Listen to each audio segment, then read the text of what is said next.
There is a man in the gospel who says something to Jesus that I think a lot of us have felt and never been allowed to say it out loud. He says, "I do believe, help me overcome my unbelief." And Jesus heals his son anyway. If you have ever gone through a season where faith felt impossible, where you kept showing up to prayer, talked to God, and feeling nothing, where you read the Psalms, the Gospels, and they sounded hollow, where you said, "God, are you there?"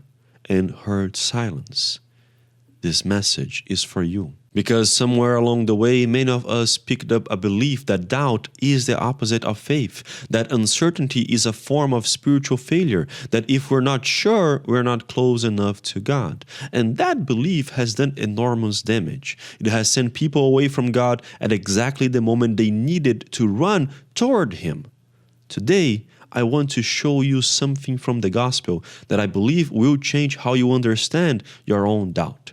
Not to reassure that every doubt is fine, but that through it, the light can be manifested. I want to show you specifically what Jesus does when He encounters incomplete faith. So let's open the Bible and read His message.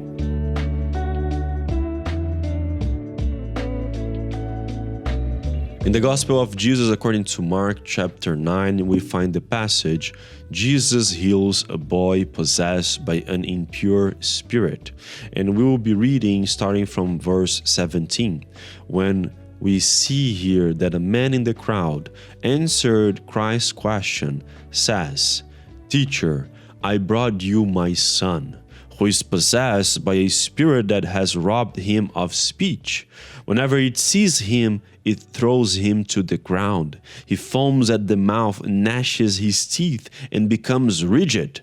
I asked your disciples to drive out the spirit, but they could not."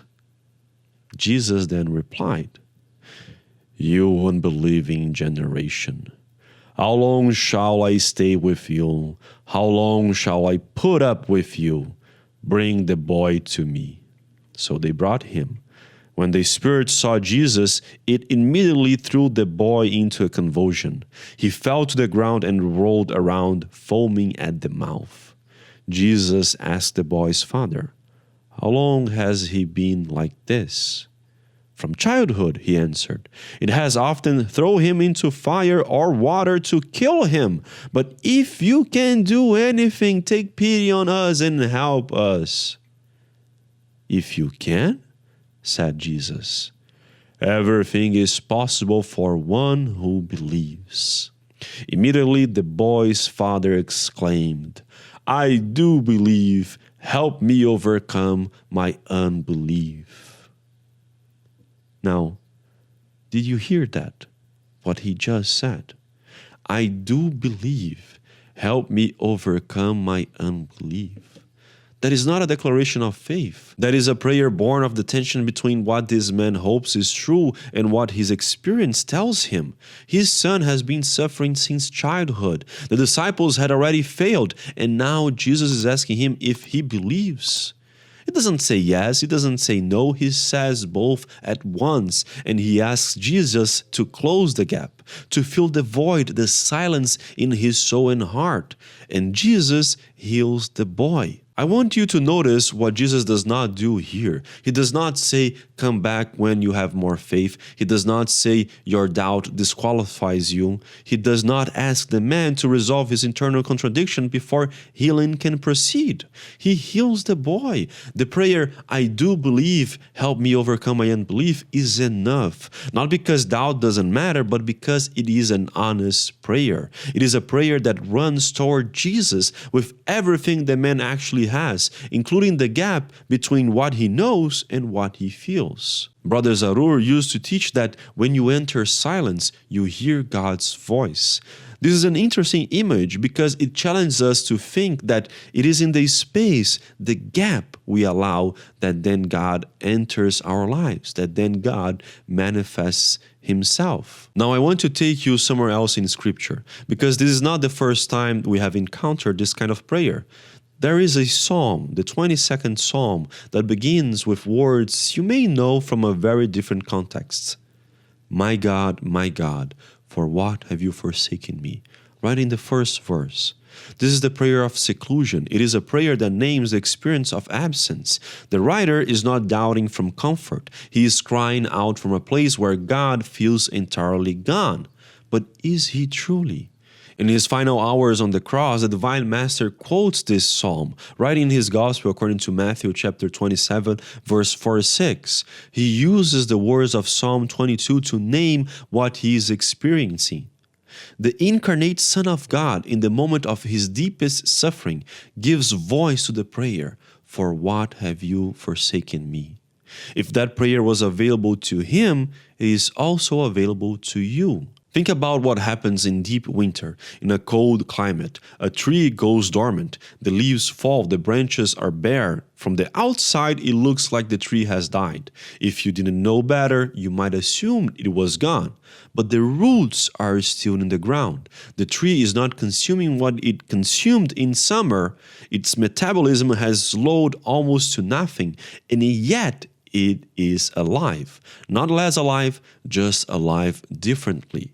Faith in a season of drought can look like death from the outside. It can feel like death from the inside, but the roots are still down. The orientation is still toward God, even when the evidence above ground doesn't show it.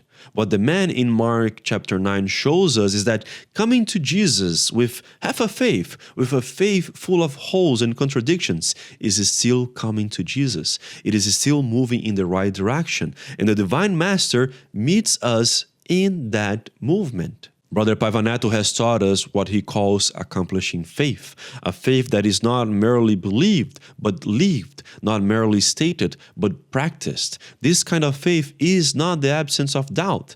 It is the act of continuing to move toward God, even when the feelings are not there, even when the answers have not come, even when the disciples have already failed, and you are standing before Jesus, letting him fill that gap, that emptiness, that void. That is not weak faith. That is faith doing the hardest thing faith ever does, remaining oriented toward the light when the light cannot be seen and felt, knowing that if you continue, you will find it. So let me say this clearly for anyone who needs to hear it today. Losing the feeling of faith is not the same as losing faith. Doubt is not the opposite of faith. It is part of the journey of faith.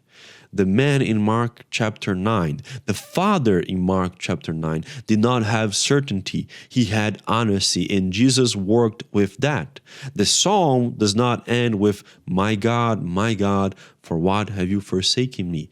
It ends with, "For he has not despised or scorned the suffering of the afflicted one. He has not hidden his face from him, but has listened to his cry for help." Right in verse 24. And we can also say an understanding. The God who appears absent in verse 1 is the God who has not looked away.